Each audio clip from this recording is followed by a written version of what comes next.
Hello, everyone. My name is Andrew Kislov. I'm CEO and founder in Fastest. And thank you for joining. I guess we can start. Today, we're going to talk about artificial intelligence in marketing. For me, topic itself, of course, is super interesting. And super interesting that today we have two guests, Barbara Peterzoli and Menno van der Steen. And Menno is a top expert from my point of view in media market. He spent all his life in top media agencies, and previously he was chief innovation and chief data officer in Interpublic Group. And from my point of view, he has a really extensive experience in this area. So. And also have Barbara, and she is a super expert from my point of view in market research in FMCG. She spent also decades in the market research in Coca-Cola, Nestle, and other top brands. So we're going to talk about marketing research from a different points of view, about AI in marketing research as well. From the point of view from agency, from brand point of view, and from startup point of view. So it's me. So we would like to start with Menno. Menno going to give us an overview how AI been developing and how it works in the marketing. I'm going to discuss which certain areas are already automated and where there is the potential to be automated, and what are the promising technologies in this field. And Barbara are going to talk about the bigger picture, about some trends in this field. And then we're going to have a discussion. So the structure is the following. So each of us going to give more or less short overview about the topic and answer really few questions about this topic. And then we're going to have a discussion all together, three of us. So first, men are going to talk and ask a few questions. Answer. Sorry for that. You're going to ask it. Then me going to talk and answer some questions. Then Barbara answer some questions, and then we discuss some topics all together and ask all questions together. So Kate, please say hi. Kate is the senior account in our company. She's going to moderate a bit our discussion. Hi, everyone. Hello.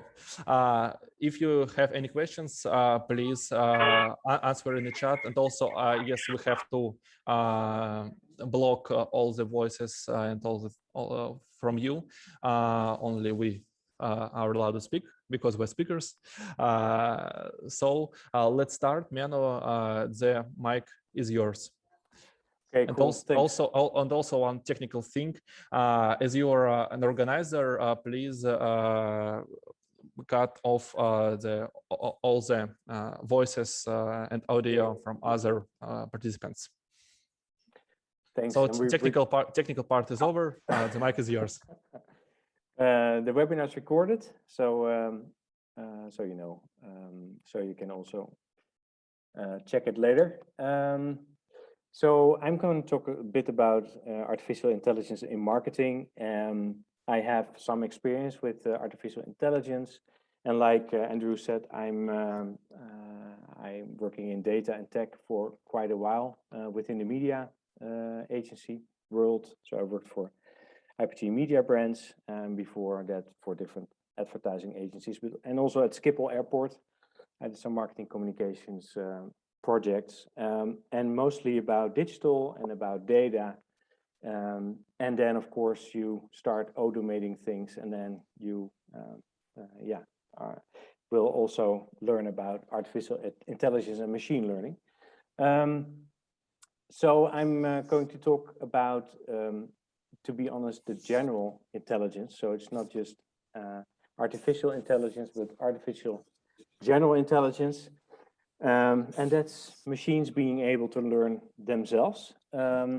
So here at the left, you see Bert. It's a baby machine, a baby robot.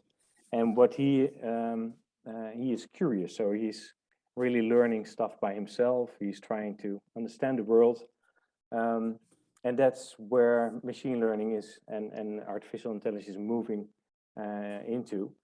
And then, of course, it needs senses to understand the world, just like human beings have. So that's about vision, touch, hearing, taste and smell. It has to understand language. And that's where lots of APIs and development has been going over the last years.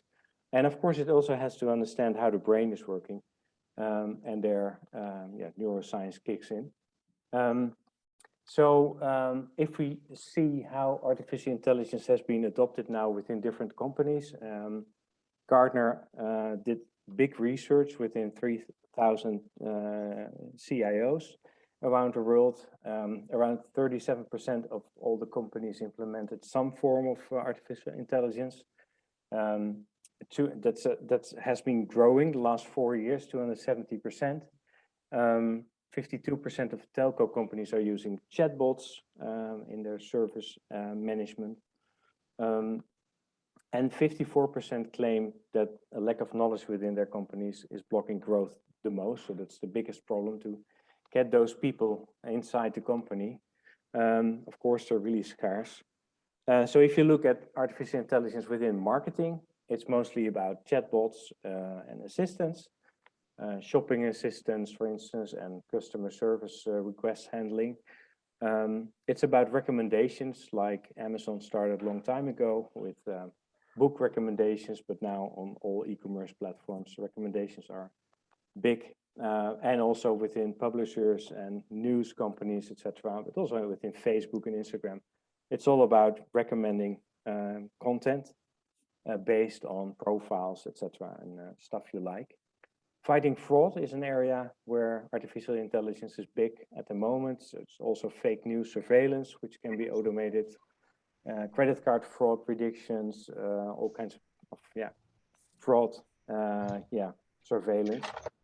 Content, automated personalized content, automated editing, for instance, a summary of a soccer match, for instance, could be automated, and that's already used a lot within the publishing world.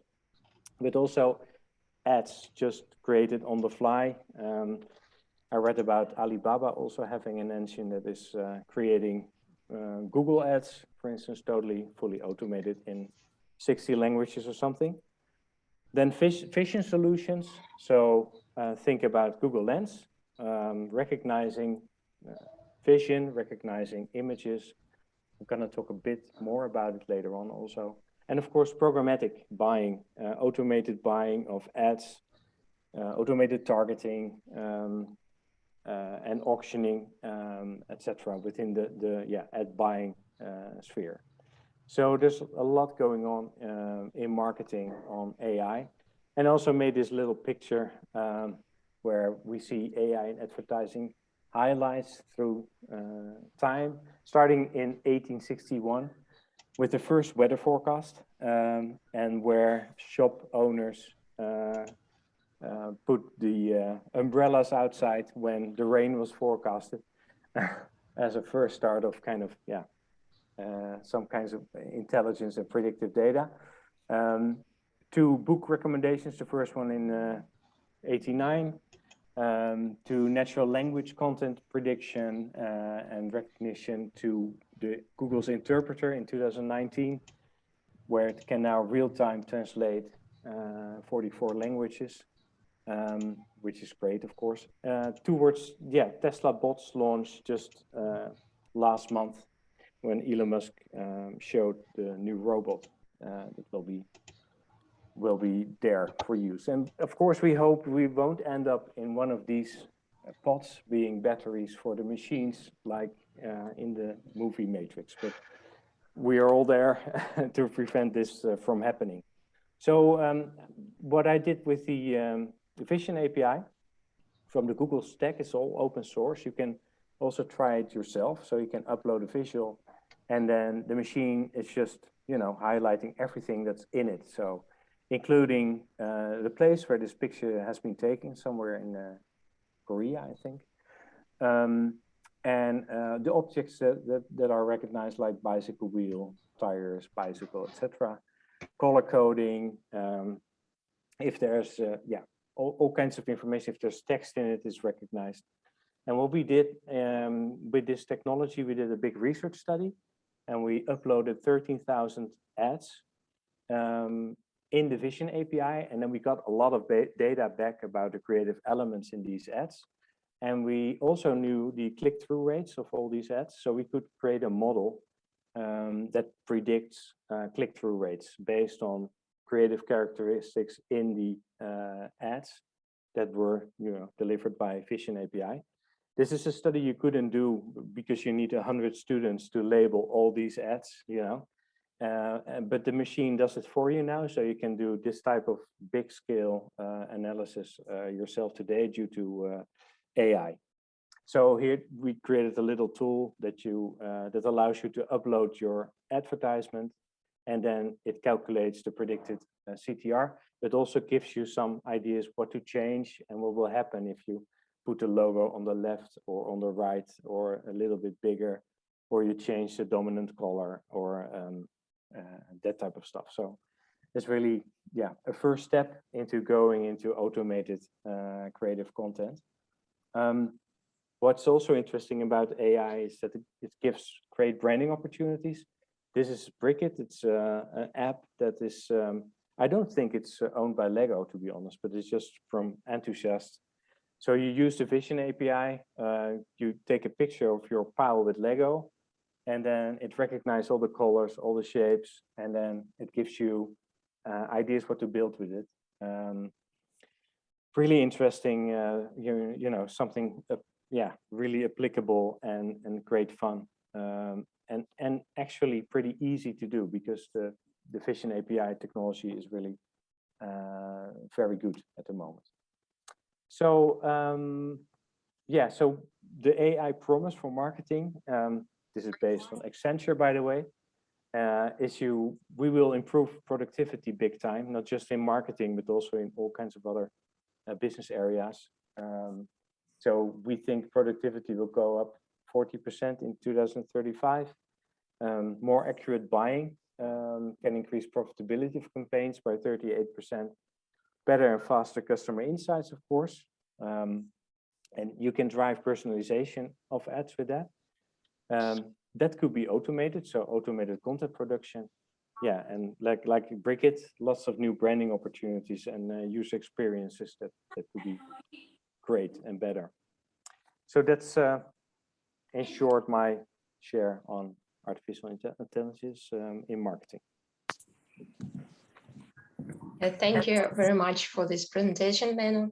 It was really captivating. So I'll start our Q&A session with one question for you. Okay. How do you think, what are the biggest pain points inside media agencies that artificial intelligence can theoretically solve? What is your opinion? Yeah, good question. I think one of the biggest pain points is efficiency, I think. So it's very, lots of manual work and also very difficult stuff like budget allocations over multiple channels, etc. It's a lot of data involved. That's still being done manually. That could be automated, I think.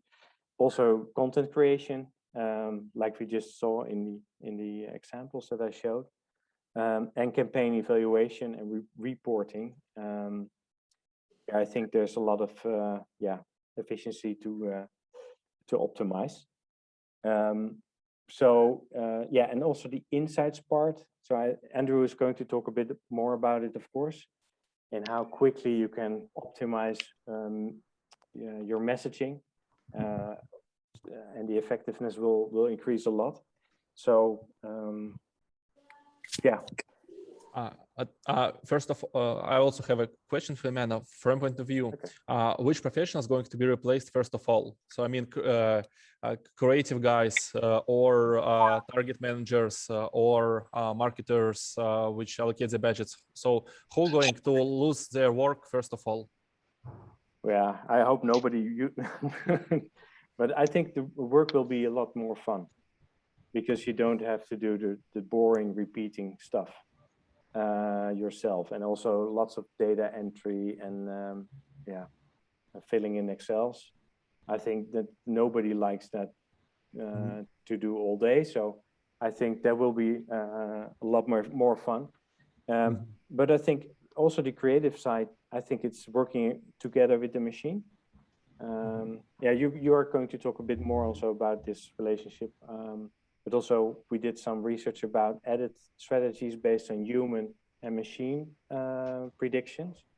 There you see that humans still make pretty good predictions as well, you know, so probably the machines won't replace it. But the cost for humans is higher than for machines. That's true. That's true. So so maybe that waste is kind of outbalancing each other. Yeah, that could be. Okay. Okay. We have one more question from the chat. Okay. Yeah. So to what extent has artificial intelligence been able to replicate humans when it comes to decision making for a brand? Interesting question. Yeah, I think up till now, not really, to be honest. Of course, with programmatic buying, a lot of decisions are made by machines, but that's mostly the auctioning bit. And it's all rule-based. It's not very smart. It's mostly machine learning. It's not really artificial intelligence. Artificial intelligence is really, yeah, a human-like machine, right? You don't need it that much within advertising and media buying. So still pretty limited up till today, I think.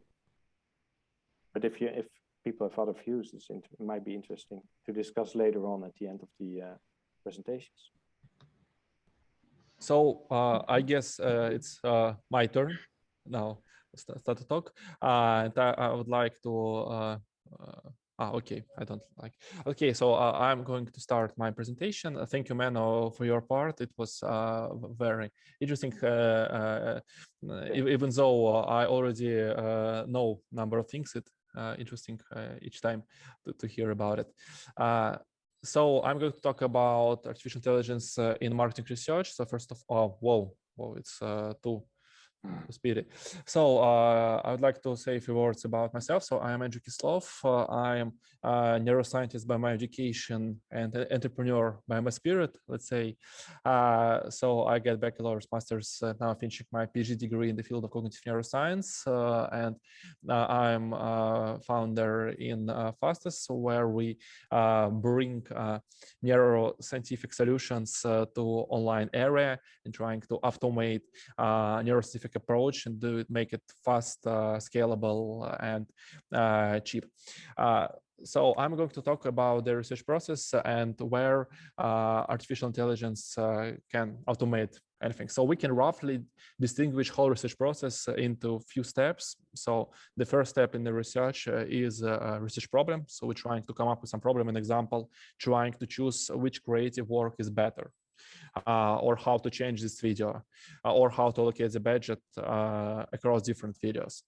So then we're trying to find some appropriate approach, how to make it, whether we have to use focus groups or surveys or interviews or analyze big data, or we have to go to neuroscience to put some electrodes to the head and to go to EEG and all the things. So one day we understood what is the best approach. Then we have a recruiting part. So we try to find the people who are going to participate in this experiment or survey or whatever else. Then we collect the data. We ask questions, or we record brain activity, or we record eye movements, or whatever else. Then it goes data analysis. So we analyze the data which we acquired.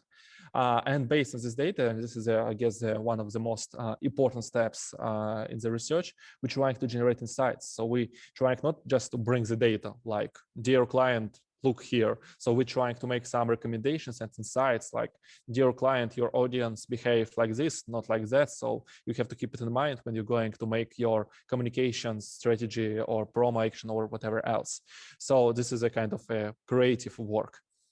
No, it's too fast also.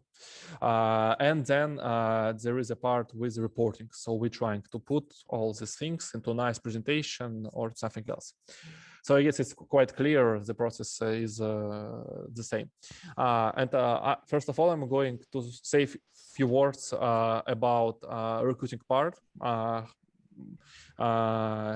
Previously and historically, it was done by so-called panels, which was large or small. So there have been some individuals who said, like, I would like to participate in the experiment, and they became a part of the panel. and it was always manual work to find these people, to call to them and to say like, dear consumer, would you like to participate in the experiment? Or it was email list with everyone here, and it was a really super boring stuff. And usually researchers in a big research, they used number of different panels, and it was hard to, you have to negotiate with one panel and with another panel to compare what they can offer to you, and this is it. So, but right now there is an example aggregation of numerous panels with the one personal account from which you can manage all these things, and all this boring work with emailing, calling, aggregation of the panels is automated. So this is kind of an Uber model. So the best example here is Sind, the largest aggregator platform to do this research. There is nothing about artificial intelligence, of course, but this is an example of automation which exists in this research process. So the next part of automation is, of course, the data collection part. Something went wrong with my presentation, but it's fine. I'm going to start to talk about it. So previously, data collection was about making number of surveys or conducting interviews via phone. You had to call to someone to ask whether you watch television, what do you watch right now, do you like it or not, and so on. However, right now, a really big number of such research can be done by robots. So there is so-called technology IVR, interactive voice responding, and which can phone to the number of people from the phone list and to ask pre-recorded questions to analyze what was the response and to ask the next question. So there is no need right now to have a call center with people who are going to ask more or less the same routine, boring questions. So you can use artificial intelligence, number of networks, which can analyze natural response of consumers. Well, it's something strange goes with presentation, but let me go at the previous slide. It's too fast for me. So I've been talking about, no, it's not so, okay. Now it is. And another technology is, of course, chatbots, which can, in the chat, chat a bit with consumers and also analyze their response, and to analyze not only what was their response, not only in terms of data collection, but also in terms of what these responses been meaning, what is the sense in these responses. And it can be automatically be drawn into some reports. And of course, it's very can be quite insightful, but it's super cheap and super easy to make it. So this is a first plus here. So another story is that previously some offline neural lab studies been done with number of neuroscientific technologies like electroencephalography, EEG, or functional magnetic resonance imaging, fMRI, this big tube when consumer been going and brain waves been analyzed, or blood been analyzed with brain activations. So before it was necessary to use these offline things, and I am as a neuroscientist really liked this approach. However, and also another approach was facial coding, which was performed by humans. So humans been analyzing facial expressions. So, and there have been some experts which who knows what does it mean smile, an example. So right now I'm smiling and now I'm sad. So there have been experts which been looking to the face and said like, right now consumer is smiling, right now he is boring, right now something else going in his face, and it was based on the human opinions as an expert opinion. But right now it's replaced by online facial coding studies, which are performed by neural networks with number of computer vision algorithms, and they work, of course, not with the same power as offline neural lab can bring to you. It's not as accurate as fMRI or EEG. However, it's more or less fine, and you can use it at scale, and it's much, much cheaper. So the ratio between outcome and your investment is super huge. It's a dramatic difference. But so right now, it's another place when there is a tectonic shift, I would say, from old offline neural lab to the online facial coding studies, and it been done only in 1 year. So, an example, 1 year before COVID situation, online facial coding studies been not so popular. So this market grows, I guess, 2 times per year from this time. So the next part also in the neural lab previously attention analysis been performed by so-called eye tracking. So eye tracker is some instrument which was used to record visual attention, how it's spread through the picture from the page inside the video and whatever else.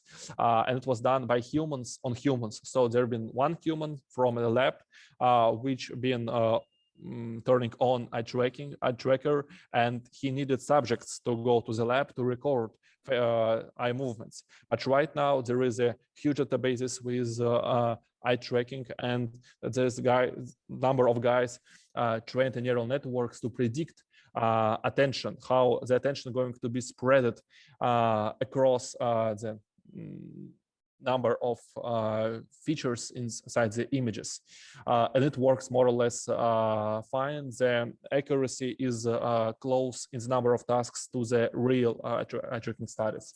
So it's about 85%, and it's good, and it's super cheap, right? It's and it's super fast. So it's another nice story where AI is already used. So the next part, which is used to be the super, let's say,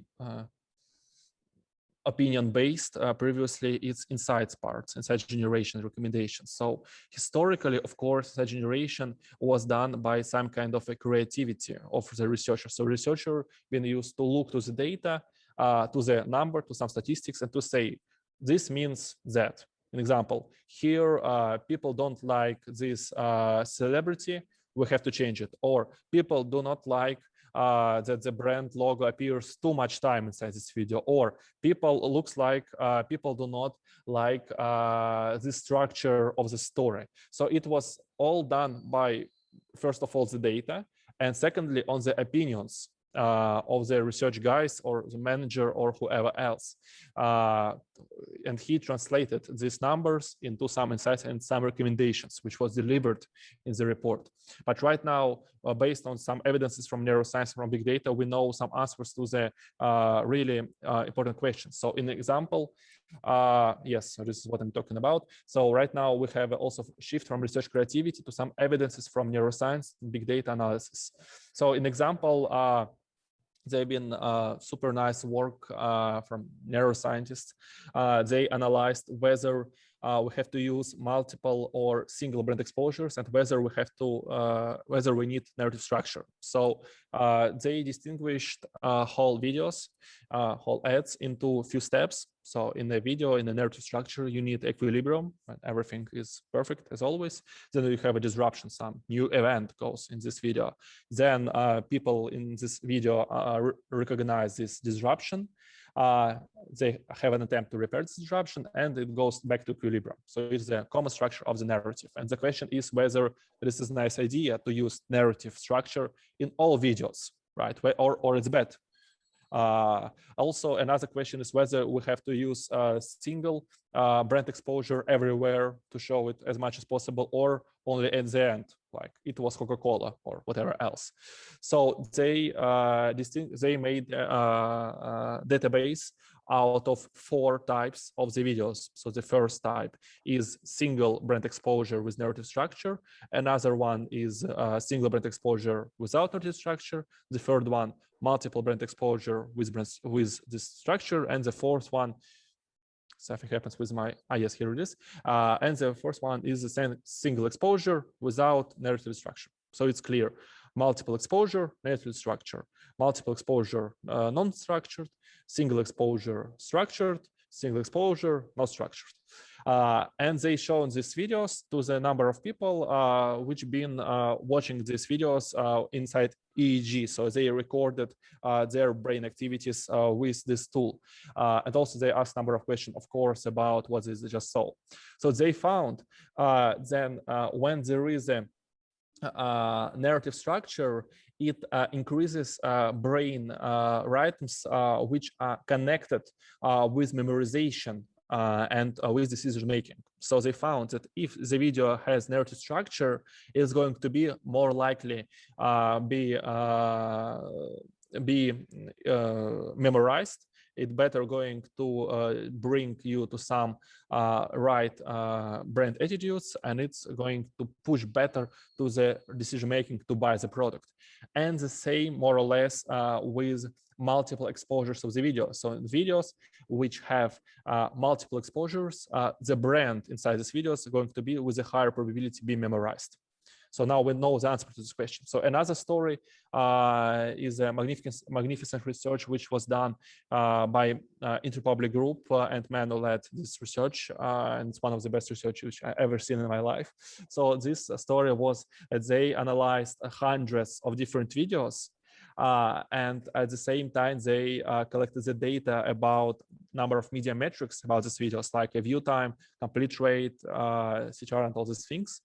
And also they recorded neuro activity, brain activity, like engagement, memorability of these videos through EEG. And at the same time, they distinguished each video to the number of events, number of whether this is short video or long video, whether there is faces or cars or sport activity or whatever else. So they would like to see which variables inside this video brings right media metrics and which variables brings the right neuroscientific reactions. So, and they found really a number of interesting things. I'm not going to cover all this report, but just to make you familiar with what was it all about. So, an example, they found, oh, something happens with my presentation. Yes, no, it's too fast also. So, an example, they, whoa. So an example, they found that there is, if logo appears inside this video, it has a positive impact on the completion rate. So they know it by the hundreds of videos which been analyzed. So we can really trust this data. This is not a flawless intuition of research manager. It's a real data.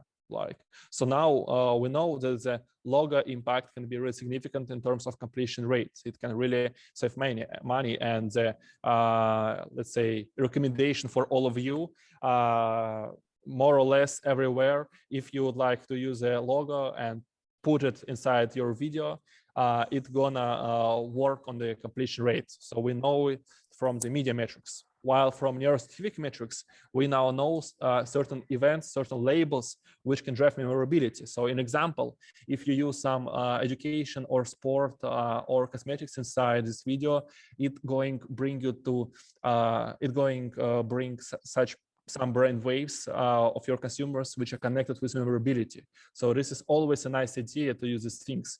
And you can, based on this data, you can put into the video a number of labels which based on this data together can affect memorability with a high probability. So this is it from my side, and I would like to bring you some key takeaways which I've been talking about.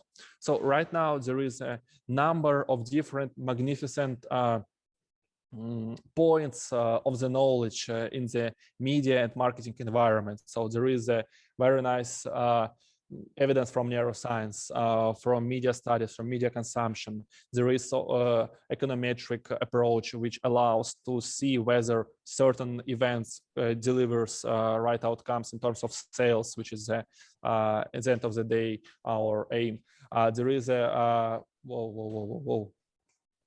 Sorry for these things with presentation. Anyway, so there is some dots in consumer insights and natural language processing with all these chatbots and IVR, and also there is the AI content generators, neural networks. And right now, the connection between these dots is quite weak. So an example, there is some evidence from neuroscience which are connected with media consumption, as we saw. And an example, there is some connection between consumer insights and natural language processing, also quite weak connection. So right now, all these connections are quite weak.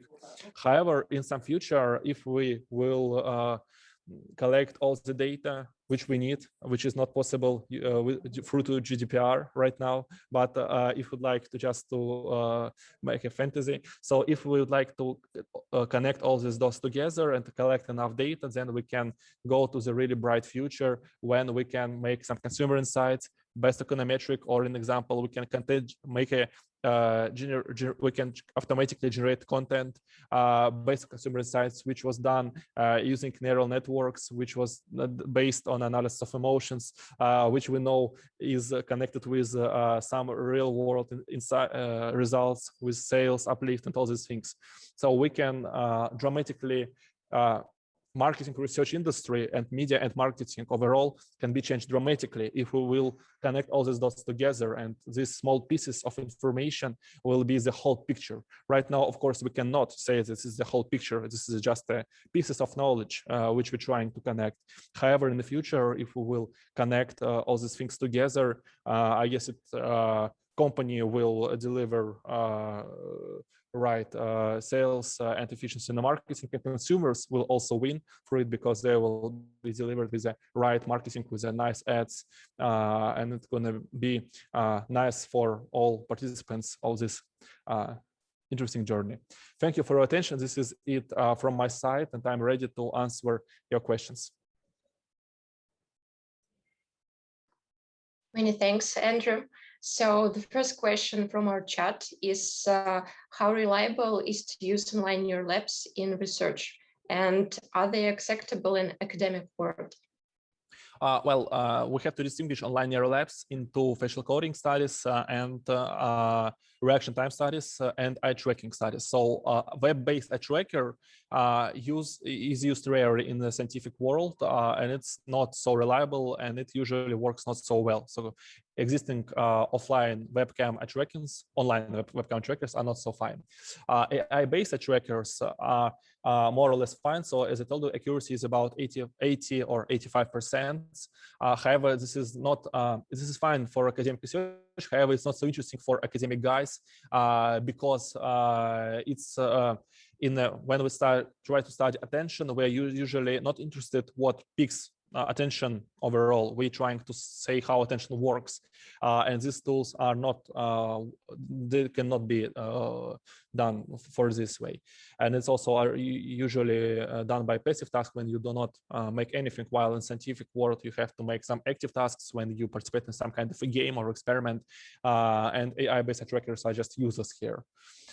Facial coding works in the more or less same accuracy as it works in offline. While reaction time, it also can be used in the more or less the same accuracy as it used in offline studies. However, of course, it's not possible to run EEG or fMRI studies online just by definition. It's possible to analyze brain activity itself through webcam or from whatever else. So these days, of course, we don't have it, and we cannot use it in online studies.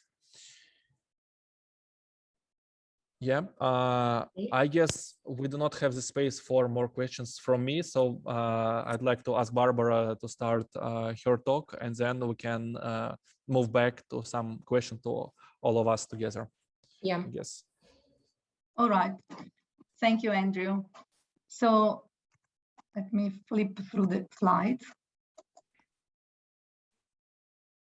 So it takes a while. All right. So what we have seen in terms of AI-powered solutions or even opportunities and learning from Menno and Andrew on media, content creation, online researches is really fascinating and proving how fast the innovation in market research and insights is going, driven by AI and science as well in general. So I would like to share my perspective on the impact of artificial intelligence in consumer knowledge and insights overall, with a focus on the in-house insights team's perspective. I'm Barbara Pederzolli. I am a consultant in strategy and insights, and I have a long experience in fast-moving consumer good companies, former consumer insights director at Coca-Cola, and my area of expertise are market research and all kinds of insights on top of strategy and business performance. The transformation that we observe in knowledge and insights is driven by some macro trends that we are all aware of, like technology, digitization, globalization, data explosion, as well as COVID-19 driven new behaviors and digital adoption or omni-channel, together with some specific elements emerging as growing needs in the companies and in the insights teams. They are the need for speed, more and more, agility, lean teams, but also the need to take meaning out of data and take consumer-driven and data-driven decisions, as well as some pain points that we have in the insights area, like the data integration, but also some lengthy processes and unreliable consumer statements in certain areas, and the difficulty to really understand the deep why sometimes. So artificial intelligence, as we have seen, can help here and has a key role. But why now? Artificial intelligence, machine learning, some neuro tools are not born today. For example, I was using neural modeling back to year 2000 in Kraft, or neuroscience since 2016 in Coca-Cola. But as Mauro Guillen says, technology spread and adoption, if they resonate with something already underway in the society or economy. So today is really the time for this change. And moreover, since the most consequential aspect is how technology interacts with the society, we expect a growing, huge interaction between AI and the society, as well as the business, as well as insights and market research. So I was reflecting about what AI can do and today is already doing for knowledge and insights. And I was mapping some superpowers of artificial intelligence in 4 areas that I use a bit like a compass. So AI can really ease the burden of certain activities that are done by human or were done up to now by humans.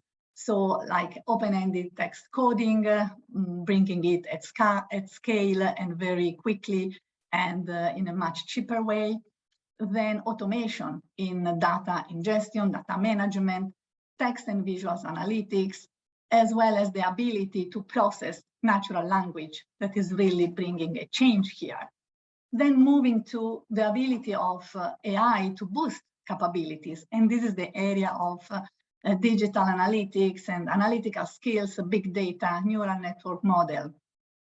Then moving into video and audio analysis, like passive video to observe a day in a life, or audio to really detect maybe emotions, getting closer to human until the facial coding expressions and translation of expressions into emotions, as was shown before.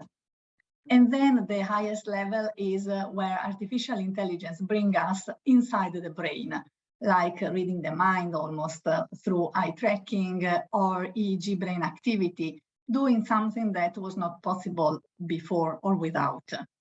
And the advantages that we have here are when it gets to ease the burden of boost the capability superpowers are really speed and large scale. While when we talk about AI bringing us closer to human or really inside the mind, it's really the benefit of having the implicit reaction. So reading the system 1 brain, part of the brain, that is what is really important to understand what is driving the action, because system 1, he is indeed the hero in this case, and it is the part of automatic and non-conscious brain. And this is what is driving then our actions in real life. So of course, it depends on the objectives, what we use AI-powered solutions for. And the most popular objective in marketing that is known is, of course, the area of social media listening or consumer sentiment. And then we have also the part of customer service or customer experience. And another area is related to the data-driven decision process. So AI can really help to consolidate the existing information and collect everything in a one-stop shop or repository, moving the conversation to reading the data rather than looking for the data. And another area of objectives that can be solved through AI-powered solutions is when we look for execution optimization, for example, also visual and messaging, as well as advertising campaign effectiveness. Here we can leverage the tools that really bring us closer to unprompted and unbiased reaction, and read what is working better in terms of generating attention and engagement. There are, of course, some watch out still in this way. And sorry, I was still at the previous slide. That are, of course, the quality of the output in certain cases, and or the new metrics that require new, indeed, education to understand how to read it. So I can share my experience on an ADV online pre-test. The objective was to choose between 2 copies for one brand and one campaign, and also with the possibility to optimize it and the need to cut it to a shorter version. So we had also a few days to run.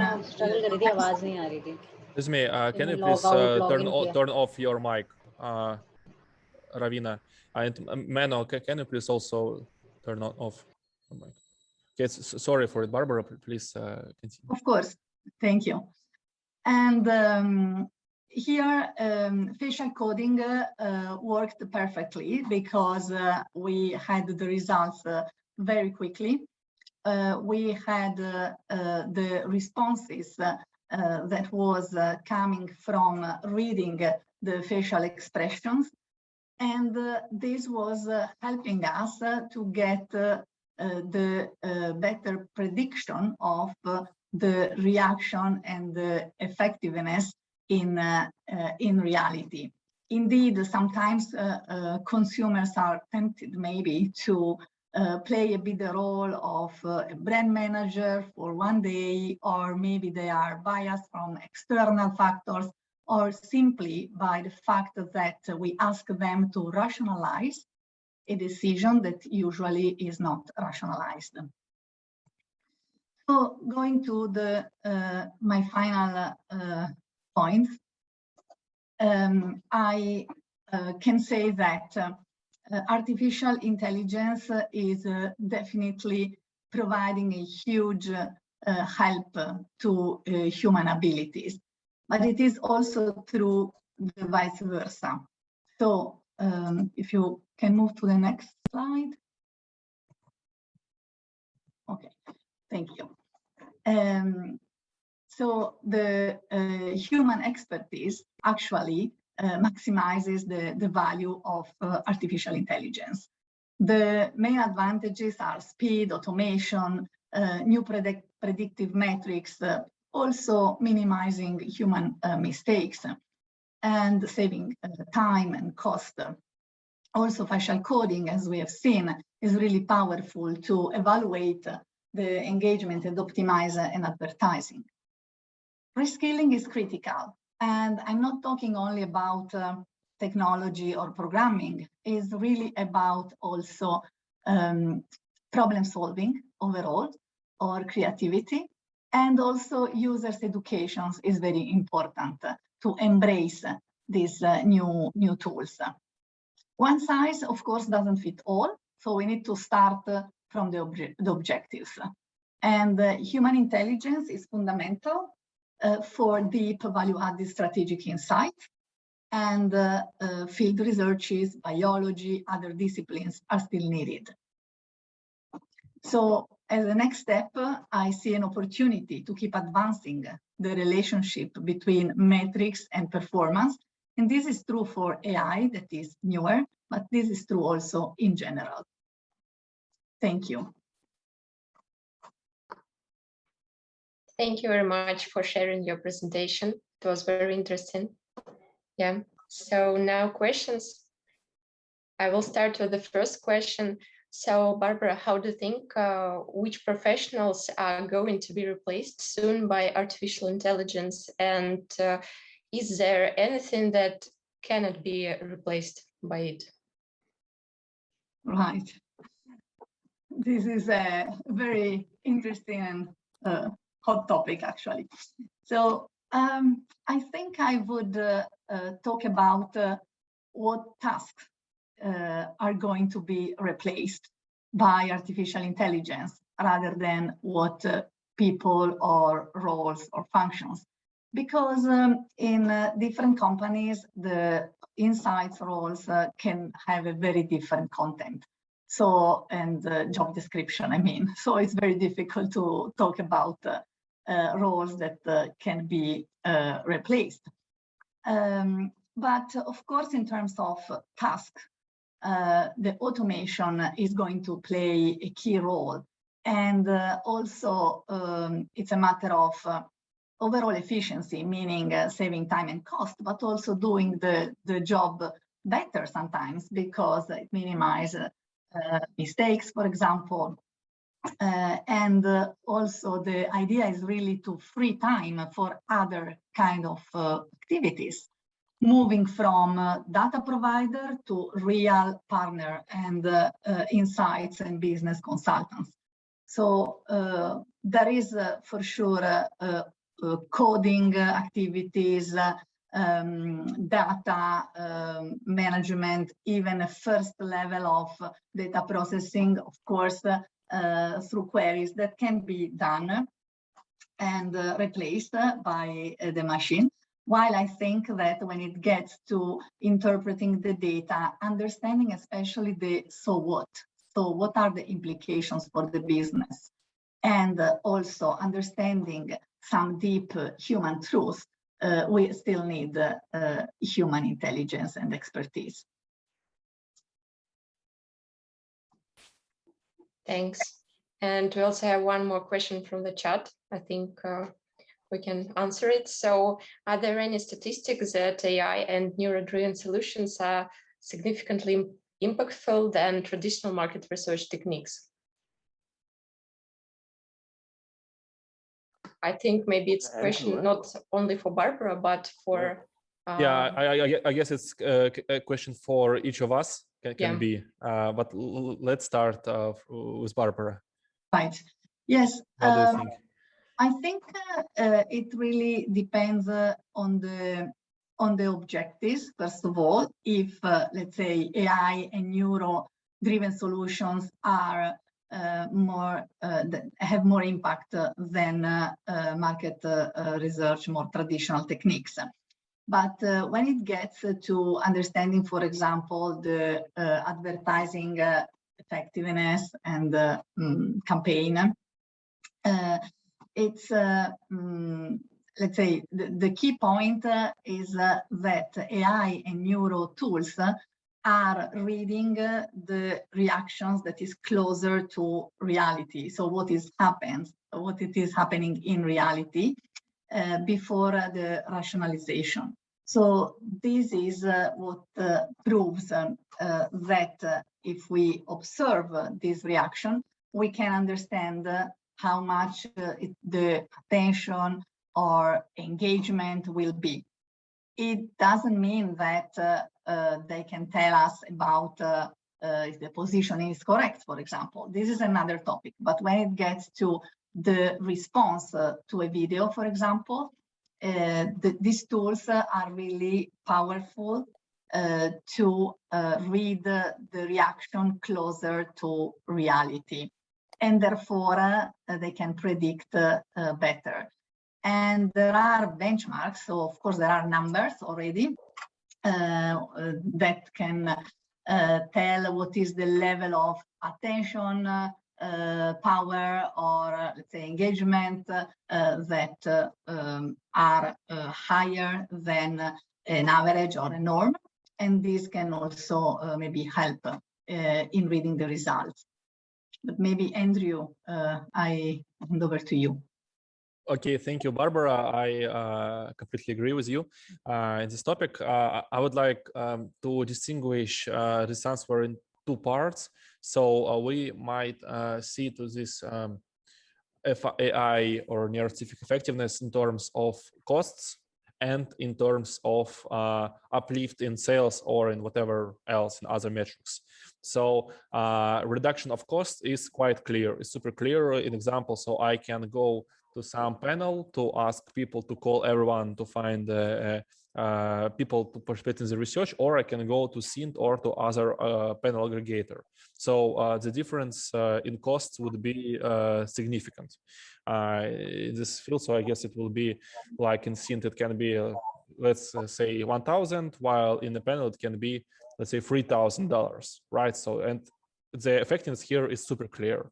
Another topic is whether our decisions, which are based on AI insights in AI-based research collection or neuroscientific data or something like that, whether these decisions are really effective and whether they're going to bring to me more sales. And the truth is that basically no one knows the answer to these questions. So there was, of course, number of cases of research studies, Mana's work, and a number of scientific papers which showed this connection between, let's say, neuroscientific data and real-world outcomes. And real-world outcomes, for example, sales are connected better with brain activations, with emotional data than with a survey. It means then we better have to rely on the neuroscientific data than on the survey data or something like that. However, all this number of papers is quite limited, and the case studies which been shown in a really right scientific way, whether this predicts the future better than that, is super limited because it's really hard to collect this real world data. You have somehow to get the sales, to see other variables which also can affect the sales, to run econometric study. So this number of such evidence is like 20, like it's not so much, but looks like right now that it works better. However, this we cannot be sure 100% that it always better, that this ones, as Barbara told us, that one size fits it all.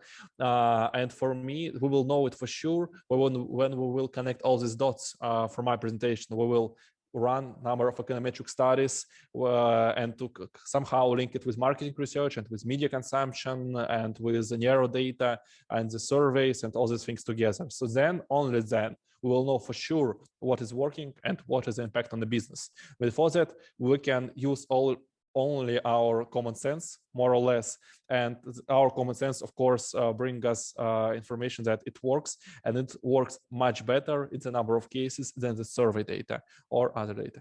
Mano, what do you think? Yeah, well, I'm a fan of implicit data. So the thing is that my experience on, for instance, with predicting behavior, talking about, for instance, buying stuff, transactional, it's very good to predict. I mean, you can predict sales very accurately. So I would go for the implicit data set instead of the questionnaire-based data set. In terms of behavior that might be unconscious, right? And of course, questionnaires are great if you want more insight and more detailed story behind decision making, etc. But also that's mostly post rationalization as well. So I think it's if you ask people something, the answer is pretty yeah, how do you say that? Hard to well, it could be it's hard to believe, kind of, or don't know the word at the moment. But anyway, so behavior says more than just the answers. So yeah, that's my take on it. Do we have other questions, Kate, or not? In the yeah, do we have time to answer more questions? But basically, we ran a bit out of time, but we can answer a few questions still. So, Kate, please ask us questions, and we will answer things. Okay, so one more question for Andrew. How do you build model to correlate facial expression results and business results?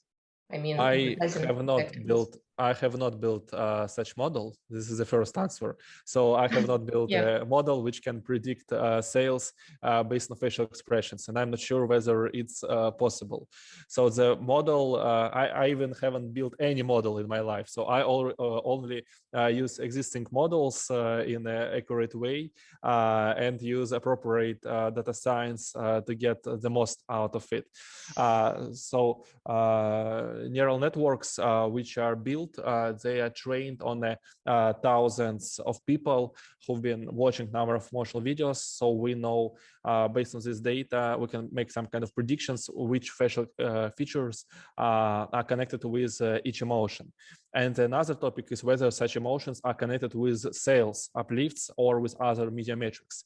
And here there is also some data. An example, we run analysis of media metrics of the number of banners, and we found that the accuracy and prediction rate is 2 times higher than with a survey for this data. However, the number of such proofs that the emotional data from facial expressions which is delivered is also limited. As I told you, there is only about 20 studies in the world which show that this emotional data from the fMRI, from EEG, from other neural tools can predict the real human behavior. So the number of such works is really limited. However, looks like it works better than the surveys. Okay. Other questions, Kate, maybe for discussion for all of us? I have one question for Barbara. Not really from my side, from the chat. Yeah, I see it. So Barbara, in your experience, how much weight do larger CPG companies like Coke place on neuro-based insights, such as facial coding or eye tracker?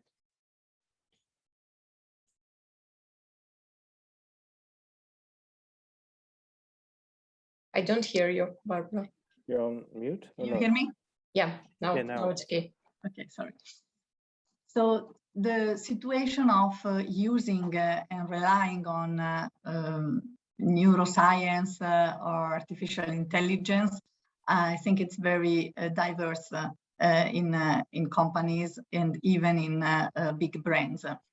So I've used, of course, in Coca-Cola, there is a culture coming from also the past of using neuroscience for specific objectives. And big brands, of course, can use it, but I wouldn't do necessarily a distinction between big brands and small brands. Also because some AI-driven solutions are indeed very efficient. And therefore, I think that from one side, you can have this solution as a development of a strong insights culture. From the other side, this can also be a kind of leapfrog to this technology already directly, because they can provide answer to specific objectives, of course, in less time and more affordable way. So I don't know if I answered the question fully, if this was the question, because I didn't read it. Okay, good, I see okay, great. And I guess I'd like also to ask Menno the same question, not about only CPG companies, but from your experience in the Interpublic Group, how it's whether it's rare or it's popular to use neuroscience for large brands. Well, it's becoming more and more popular. Of course, brand tracking is still the #1 way to measure the effectiveness of advertising campaigns, or A/B test, 0-1 test. No, I think it's gaining a lot of traction also within other areas like, but also IAT. So that's a very simple. It's not really neuroscience, but implicit association test, just to measure the unconscious response. So IAT is working on speed. So that gives you more feeling of actual effectiveness and, for instance, brand love or brand preference, stuff that's really more, not really a conscious thing. Yeah. But the question is, so I understand that it grows, but in absolute values, whether it's big or small. So I mean that, is it 1% and it grows to 5% out of everything, or it's, let's say, 20% and it grows to 25%. So I understand that there is a growth, but what is the numbers? Yeah, of course, roughly. I think it's still very limited. Then it might be 5% of the total research budget going to neuroscientific methodologies and studies, but I think it's growing now. It's gaining a lot of traction, but still there's a lot of discussion about how to interpret the results, and also MRI is of course a big hurdle because it's not real life environment, so it's really hard to understand what's happening there. So that's why automation AI is really something that needs to happen in this industry. It needs to be automated and faster and more real time.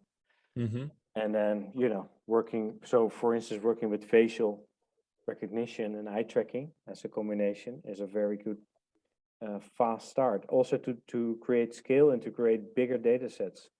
When we try to model the effectiveness of all these videos, then 200 videos was not really enough, but we couldn't get more than 40 videos in the lab with EEG data. So then we just ended up with too little data to model it. So you need bigger piles of data. So I would say, and say to brands that they need to start experiment with it, and especially, to focus on creating a lot of data points, so you can learn something about it. Not just to do a test with 1 or 2 videos, but to do a test with 200 videos, not with EEG, but with something faster and cheaper, and maybe with a little bit less accuracy, but I mean, we don't know how much less that is, but to start see, actual. Here we can promote fastest a bit, I guess, really? right? Yeah, this maybe. is looks like it. That's true. Yeah. That's true. Okay, thank you, Menno. So we ran a bit out of time, so we have to close our webinar. Thank you so much, Menno and Barbara, for sharing your view and your presentation. It was very interesting for me, and hopefully also not for me, but for our listeners. Thank you, our listeners, for the nice questions. Sorry we didn't have time to answer all of them, but it was cool that you've been active and for joining this event. Thank you, everyone. Hope to see you again. Bye. Bye-bye. Yeah. Thank you. Bye-bye. Thank you. Bye.